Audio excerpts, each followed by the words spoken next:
Good morning, Mr. Buffett, Mr. Munger. My name is JC. I am 11 years old and I come from China. This is my second year at the meeting. Mr. Munger, it's great to see you again after the Daily Journal meeting in February. Mr. Buffett, you mentioned that the older you get, the more you understood about human nature. Could you elaborate more about what you've learned? And how can the differences of human nature help you make a better investment? I would also like Mr. Munger to comment on that, please. Thank you very much.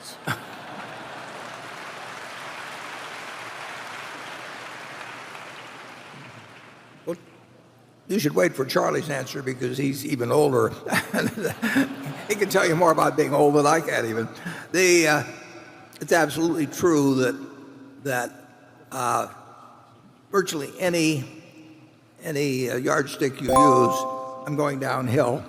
And if I would take a SAT test now and you could compare it to a score of when I was in my early 20s, I think it'd be quite embarrassing. And it's certainly, Charlie and I can give you a lot of examples, and there's others we won't tell you, about how things decline as you get older.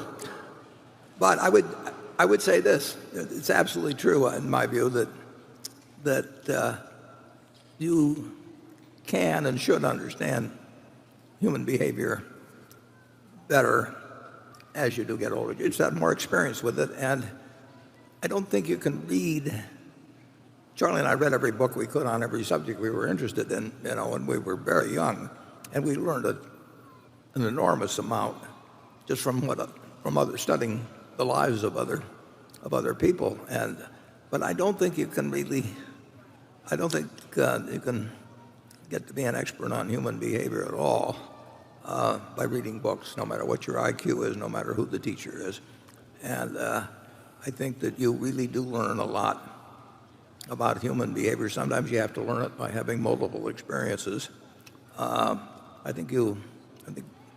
I actually think despite all the other shortcomings, and I can't do mental arithmetic as fast as I used to, and I can't read as fast as I used to, but I do think that I know a lot more about human behavior than I did when I was 25 or 30.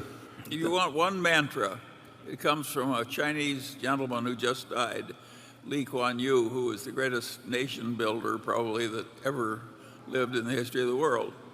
And he said one thing over and over and over again all his life: figure out what works and do it. You just go at life with that simple philosophy from your own national group, you will find it works wonderfully well. Figure out what works and do it. And figuring out what works means figuring out how other people behave. Of course. And Charlie and I have seen the extremes in human behavior, and in so many unexpected ways. And now we get it every night. Yeah, extremes of human behavior. Yeah. All we got to do is turn on the television. Yeah. I'm glad he used that example.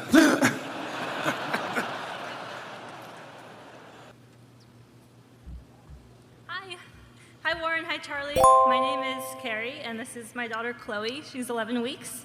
It's her very first Berkshire meeting. We're from San Francisco, and we have a question on employment for you. As both a major employer and a producer of consumer goods, what do you make of the uncertain outlook for good full-time jobs with the rise of automation and temporary employment? Well, if we'd asked that question 200 years ago, and somebody said, with the outlook for development of farm machinery and tractors and combines and so on, meaning that 90% of the people on farms were going to lose their job, it would look terrible, wouldn't it? But our economy and our people, our system, has been remarkably ingenious in achieving whatever we have now, 160 million jobs, when throughout the period ever since 1776 we've been figuring out ways to get rid of jobs. That's what capitalism does, and it produces more and more goods per person. And we never know exactly where they're going to come from. I mean, I don't know what if you were whatever occupation. Well, if you were in the passenger train business, I mean, that was going to change.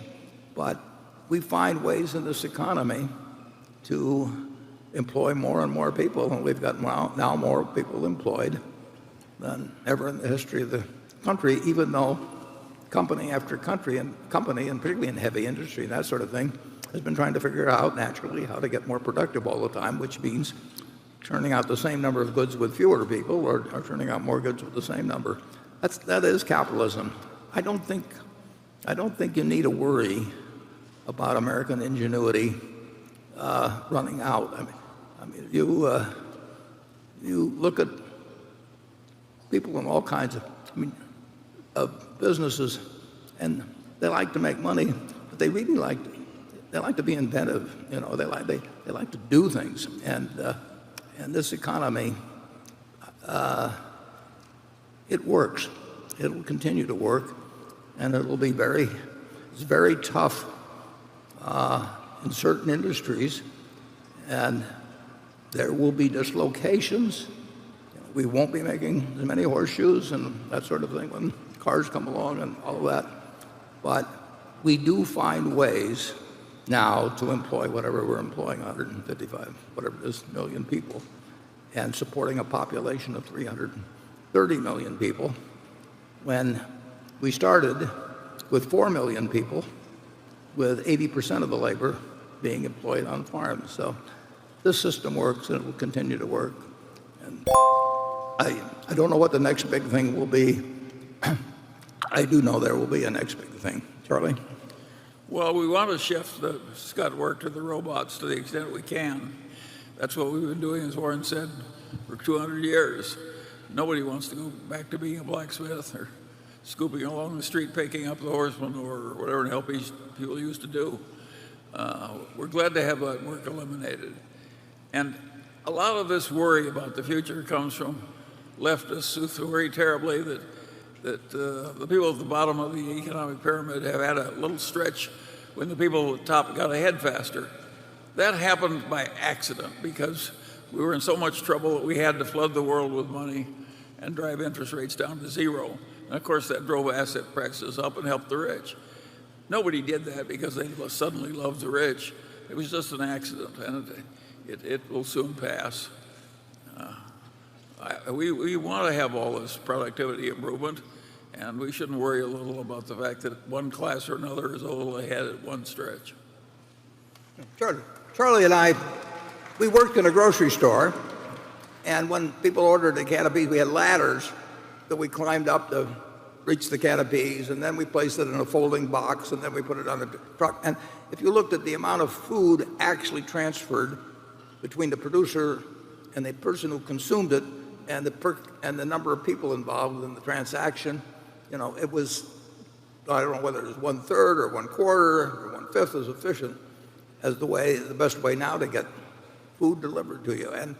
And the food was worse. And my grandfather was distressed about the fact that this particular credit and delivery kind of store would be eliminated, and it was eliminated. But society progressed. It's coming back. Pardon? It's coming back. It's coming back, but more efficiently. Yeah. Anyway, we've seen a little creative destruction, and frankly, we're glad that it freed us up to go into the investment business. It worked out better for us.